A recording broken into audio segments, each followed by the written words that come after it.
Hi guys, இன்றைக்கி என்னோட நாள் எப்படி போச்சுன்னு பார்க்கலாமா? காலையில் எழுந்திரிச்சு வெளியே வந்தேன். வெளியே வரும்போதே பூனை சவுண்டு கேட்டுக்கிட்டே இருந்துச்சு. இவள் டெய்லி எங்கள் வீட்டுக்கு வந்துடுவா. வந்து பால் கேட்பா. நல்லா சத்தம் போட்டு கேட்பா. பால் வைக்காத வரைக்கும் விட மாட்டா. அப்புறம் நாங்கள் பால் வச்சிட்டோம். அப்புறம் எப்போவுமே போல் இன்றைக்கி பிஹெச்சி டியூட்டி அப்படின்றதால எனக்கு தேவையான ஃப்ரூட்ஸ் எல்லாம் கட் பண்ணி பாக்ஸ்குள்ளே போட்டுக்கிட்டேன். ஒரு ஆரஞ்சும் ஒரு கொய்யா பழமும் எடுத்தேன். அதெல்லாம் கட் பண்ணி பாக்ஸில் போட்டு அடைச்சாச்சு. காலையில் எனக்கு ஒரு கப் டீ, அதுக்கப்புறம் கிழங்கு.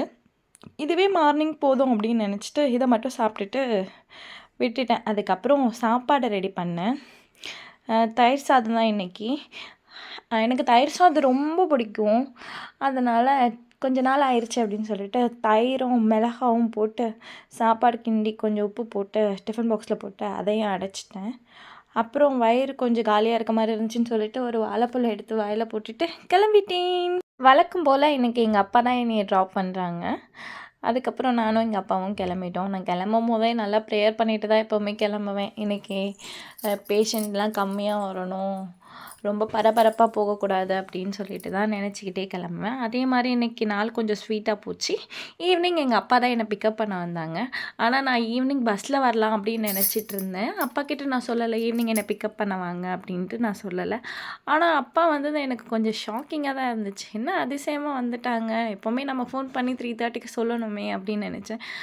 அன்எக்ஸ்பெக்டடாக வந்தாங்க. அதுவும் கொஞ்சம் ஹாப்பி மூடாக இருந்துச்சு எனக்கு. நான் வீட்டுக்கு வரும்போது 4:45 இருக்கும். அப்புறம் ஒரு பூஸ்ட் போட்டு குடித்தேன். அப்பாவுக்கு ஒரு கிளாஸ், எனக்கு ஒரு கிளாஸ் அப்படி சொல்லிட்டு குடித்தோம். அம்மா ஆஃப்டர்நூன் கிழங்கு வாங்கி வச்சுருந்தாங்க போல இருக்குது. சரி அதையும் ஒன்று உடச்சி சாப்பிட்லான்னு சொல்லிட்டு எனக்கு தேவையான அளவு உடச்சி சாப்பிட்டுட்டேன். அப்புறம் அம்மா இன்றைக்கி சந்தைக்கு போயிட்டு வந்தாங்க. இன்றைக்கி வியாழக்கிழமைனா எங்கள் ஊரில் சந்தை உண்டு. எனக்கு மேரேஜுக்கு முன்னாடிலாம் நானும் எங்கள் அம்மாவும் தான் ஒன்றா தான் சந்தைக்கு போவோம். இப்போ கொஞ்சம் நாளாக நான் போகிறதில்ல. அம்மா தனியாகவே போய்க்கிறாங்க. அப்புறம் வாங்கிட்டு வந்ததெல்லாம் நானும் எங்கள் அக்காவும் சேர்ந்து அடுக்குவோம். இப்போ அக்கா ஊருக்கு போயிட்டாங்களே, அதனால் நான் தான் இன்றைக்கி அடுக்கிட்டு இருந்தேன். எல்லாத்தையும் எடுத்து வச்சு இன்றைக்கி கொஞ்சம் கம்மியாக தான் காய்கறியெல்லாம் வாங்கியிருந்தாங்க. வெங்காயம் வாங்கவே இல்லை. எப்போவுமே வெங்காயமும் வாங்கிடுவாங்க. ஆல்ரெடி வெங்காயம் வீட்டில் இருந்துச்சு. அதுக்கப்புறம் எங்கள் வீட்டில் இன்றைக்கி பழுத்த சீத்தாப்பழம்.